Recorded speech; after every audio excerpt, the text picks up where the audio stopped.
Oh, wow. Yes. What did you do with Jeff? He's not here today. He might be back next week.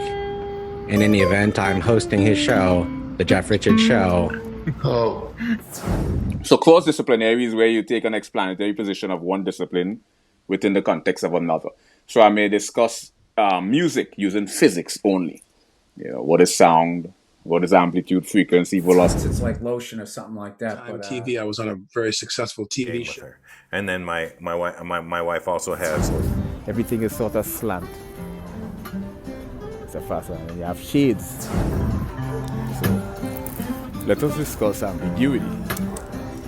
What is ambiguity?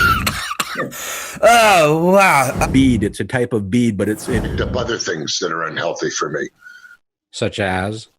Well, the finger smelling.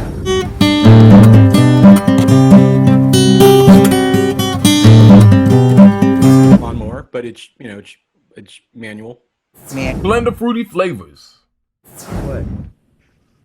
So I don't know You what were crying. Any of the people on the show because I love them.